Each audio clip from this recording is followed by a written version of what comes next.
जहां एनएचएम के कर्मचारी लगातार हड़ताल पर हैं। सरकार ने उन्हें 16 सितंबर तक अल्टीमेटम दिया था कि अगर कर्मचारी जो हैं 16 सितंबर तक काम पर नहीं लौटते हैं तो उनकी सेवा जो है वो समाप्त कर दी जाएगी। सरकार के इस आदेश को स्वास्थ्य मिशन छत्तीसगढ़ के कर्मचारी संघ ने मानने से इनकार कर दिया है।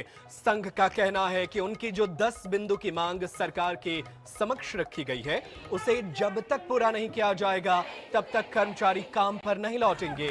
गौरतलब है कि 3 सितंबर को सरकार की तरफ से 25 एनएचएम कर्मचारियों को बर्खास्त किया गया था, जिसके बाद पूरे राज्य में 16,500 एनएचएम कर्मचारी अपना इस्तीफा सरकार को दे चुके हैं।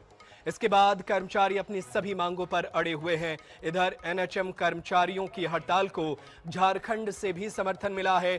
झारखंड के चिकित्सा कर्मी संघ ने केंद्रीय स्वास्थ्य मंत्री जेपी नड्डा को पत्र लिखा है, जिसमें उन्होंने केंद्रीय मंत्री से इस पूरे मामले में संज्ञान लेने की मांग की है।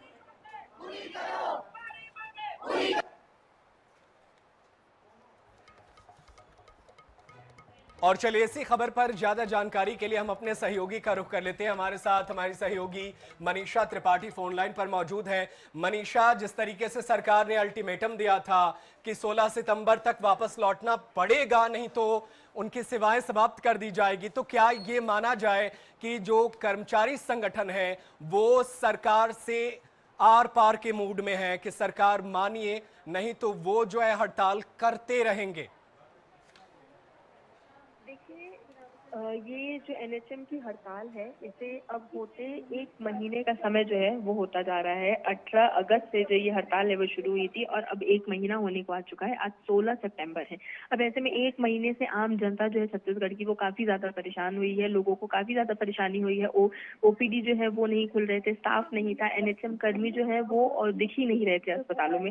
अब जिसकी वजह से सरकार को एक सख्त कदम लेना जो है वो जरूरी था और सरकार ने एक सख्त कदम उठाया भी। इसके चलते एनएचएम कर्मियों को अल्टीमेटम दे दिया गया था कि उन्हें 16 सितंबर तक काम पे वापस आना ही होगा, वरना उनकी जो सेवाएं हैं वो निरस्त कर दी जाएंगी, उन्हें बर्खास्त कर दिया जाएगा और 16,000 जो वैकेंसीज हैं वो एक बार फिर से निकाली जाएंगी। इससे पहले भी 25 पदाधिकारियों को जो है वो बर्खास्त किया जा चुका है, लेकिन जो एनएचएम कर्मी है वो अभी भी अड़े हुए हैं अपनी ही बातों पे। उनकी जो 10 मांगे थी वो 10 मांगों को लेकर वो अभी भी अड़े हुए हैं, जिसमें सबसे महत्वपूर्ण मांग थी 27% का जो है वो वेतन वृद्धि करना, 30 दिन का जो है वो अवकाश देना और इसके साथ साथ कई उनकी जो मांगे थी 10 मांगों को लेकर लगातार उनकी तरफ से प्रदर्शन किया जा रहा है। लेकिन मनीषा, बड़ा सवाल तो ये है ना कि आखिर ऐसा क्या है, क्या मांग कर दिया उन लोगों ने कि सरकार मानने को तैयार नहीं है?